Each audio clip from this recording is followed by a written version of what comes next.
Hello student, very warm welcome in Prachi Foundation online classes and student, this is lecture number 1 for class 8th DAV chapter 2.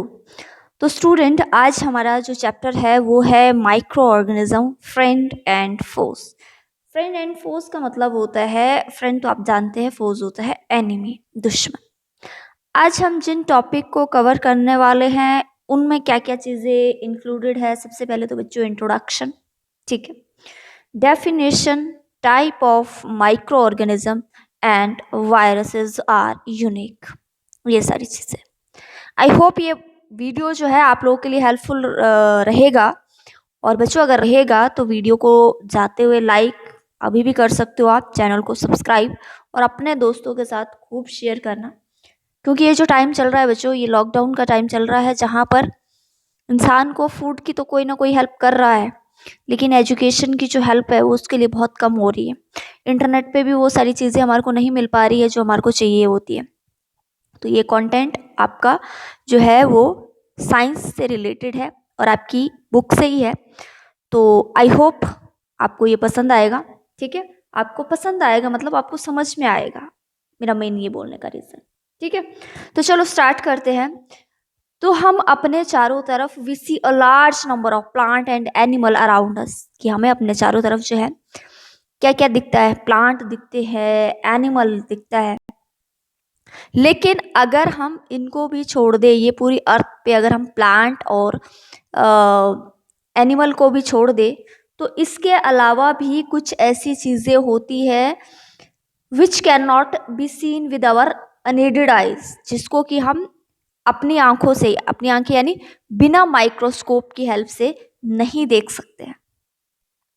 समझ रहे हो? तो अपने आसपास जितनी भी चीजें आपको दिखती है, लेकिन सिर्फ उतनी ही है ऐसा नहीं है, इसके अलावा भी बोलते हैं हमारे आसपास बहुत सारी ऐसी चीजें हैं जो कि हमारे को आंखों से नहीं देख सकते जब तक हमने माइक्रोस्कोप यूज ना किया हो।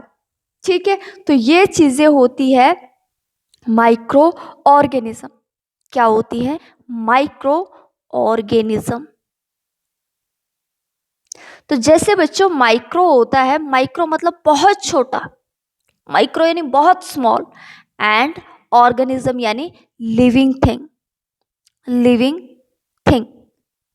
तो मतलब क्या हुआ बच्चों इसका, कि ऐसे लिविंग थिंग जो बहुत छोटे हैं, और इतने छोटे हैं कि हम उसको बिना माइक्रोस्कोप की हेल्प से नहीं देख सकते। ठीक है, तो डेफिनेशन क्या लिखेंगे हम? बस सिंपल वही है, आप अपने बुक में जो थर्ड लाइन है, ठीक है, थर्ड लाइन में नीचे दिया गया है, उसको आप अंडरलाइन कर लेना, वहीं से आपकी डेफिनेशन है कि living organism that are invisible. Invisible का मतलब होता है बच्चों जो हम देख नहीं सकते टू द नेक्ड आई। ठीक है, अपनी आंखों से जब तक हमने माइक्रोस्कोप नहीं लगाया है, जो सिंपल हमारी आंखें, उनसे वो इनविजिबल है, वो नहीं दिखाई देते, बट आर विजिबल। विजिबल यानी दिखाई देते हैं जैसे ही वो माइक्रोस्कोप के अंडर आते हैं, यानी जब हम उनको माइक्रोस्कोप से देखते हैं तो वो हमारे को दिखाई देते हैं, उसको बोलते हैं माइक्रो ऑर्गेनिज्म। नीचे दिया गया है, ठीक है। और माइक्रोबायोलॉजी क्या है, इसकी डेफिनेशन भी नीचे दी गई है। The study of micro organism is known as microbiology. जब हम ऐसे ही माइक्रो ऑर्गेनिज्म, छोटे स्मॉल लिविंग ऑर्गेनिज्म की बात करते हैं या स्टडी करते हैं उनके बारे में, पढ़ाई करते हैं उनके बारे में, तो उसका नाम है, उस सब्जेक्ट का नाम है माइक्रोबायोलॉजी। समझ में आया आपको? चले आगे, चलो। तो बच्चों माइक्रो ऑर्गेनिज्म में क्या क्या चीजें इंक्लूडेड है? तो माइक्रो ऑर्गेनिज्म में बच्चों वायरस इंक्लूड है, जो कि सिंगल सेल्ड ऑर्गेनिज्म। ठीक है, वायरसेस इंक्लूड है एंड सिंगल सेल्ड। अब एक चीज यहाँ पर यूज हो रही है, सिंगल सेल्ड। तो ऐसे ऑर्गेनिज्म जिसकी बॉडी के अंदर सिर्फ एक ही सेल होता है। ठीक है, अब जैसे ह्यूमन बीइंग है, तो ह्यूमन बीइंग को क्या बोलोगे आप? ह्यूमन बीइंग को बोलोगे आप मल्टी सेलुलर। क्या बोलोगे? मल्टी सेलुलर, क्योंकि हमारा जो शरीर है बच्चों वो बहुत सारे सेल से बना है। ठीक है, तो अभी हम इस टॉपिक को, ये सिंगल सेल और मल्टी सेलुलर को बहुत आगे नहीं ले जाएंगे। ठीक है, वो जब हम डिटेल में स्टडी करेंगे तो हम करेंगे, फर्स्ट चैप्टर आपका उसी का ही है। तो अभी हम इसको हटा देते हैं यहाँ से। तो हम क्या बोल रहे थे, हम बोल रहे थे कि माइक्रो ऑर्गेनिज्म जो है जिसके अंदर क्या क्या चीज़ें आती है, वायरसेस आते हैं, सिंगल सेल ऑर्गेनिज्म जैसे कि bacteria, yeast, protozoan and algae.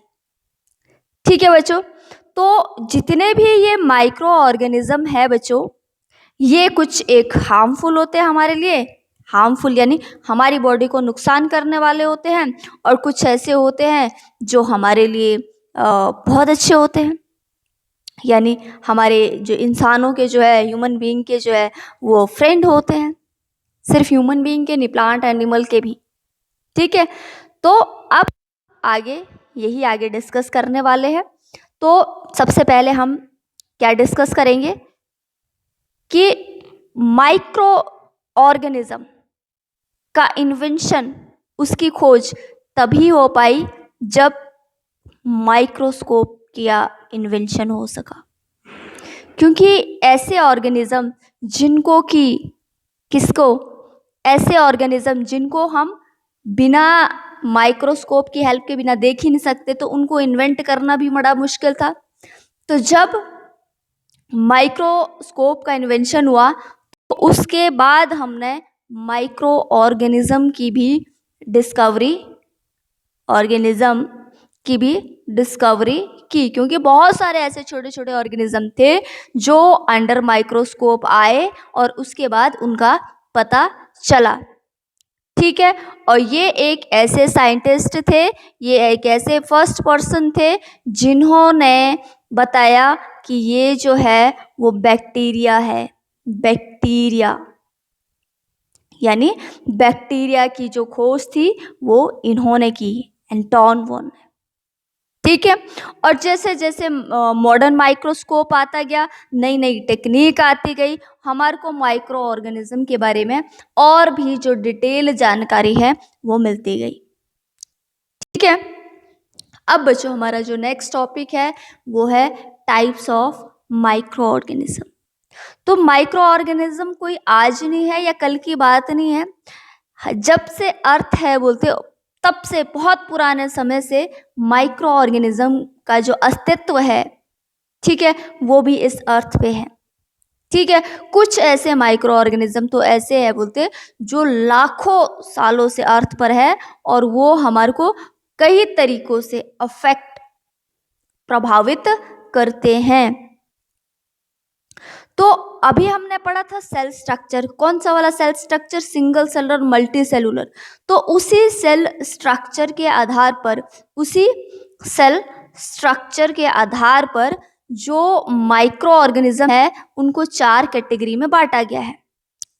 ठीक है बच्चों, पहला है बैक्टीरिया, नीचे आपके खैर इमेजेस भी दी गई है। तो इसके अलावा भी बच्चों बहुत सारे होते हैं, जैसा कि आपको स्क्रीन पे दिखाई दे रहा है, आपके यहाँ 2 एग्जाम्पल दे रखे हैं, उसके अलावा भी बहुत सारे होते हैं, यहाँ पर भी कुछ ही एक आ पाए हैं।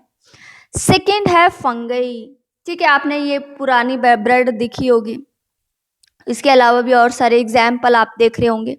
ठीक है, थर्ड नंबर पे आता है प्रोटोजोआ। तो यहाँ पर आगे देखो, इसके कितने सारे आगे एग्जाम्पल है। तो कम से कम बच्चों आपको हर एक के 2-2, 3-3 तो याद करने हैं, लर्न करना है अपने, जो आप साथ साथ नोट्स बना रहे हो उसमें कम से कम इसके जो टाइप से आगे उसको आपको कम से कम 2-2 याद करने हैं। नेक्स्ट है बच्चों एल्गी यानी जो आपने पॉन्ड पे देखा होगा, तालाब पे देखा होगा।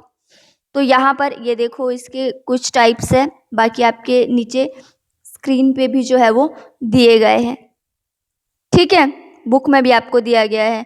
तो यहाँ पर ये जो माइक्रो ऑर्गेनिज्म का डिवाइडेशन हुआ वो किस आधार पर हुआ, वो हमेशा याद रखना है आपको, माइक्रो ऑर्गेनिज्म के सेल स्ट्रक्चर के आधार पर।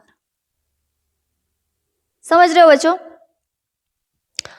एक चीज आपको और बताऊं, थोड़ा सा पीछे हटते हैं, ये तो यहाँ पर एल्गी आपको दिख रहे हैं, ऐसे देखो पॉन्ड में आपको कुछ इस तरह के पैचेस दिखाई देते होंगे, है ना, ये, तो ये पैचेस जो है वो एल्गी होता है।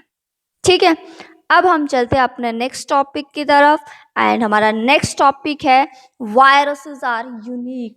तो वायरसेस आर यूनिक, यूनिक क्यों बोला गया है इनको, बहुत एक खास कारण है, एक खास वजह है जिसके कारण वायरसेस को जो है वो यूनिक कैटेगरी में डाला गया है, क्योंकि इसकी जो बच्चों कैरेक्टरिस्टिक होती है ना, नीचे ये जो लाइन है बच्चों, उसको पहली लाइन को जो है वो कर लो आप, पहले 1 मिनट पहले इसको लिख लेते हैं, कैरेक्टरिस्टिक्स।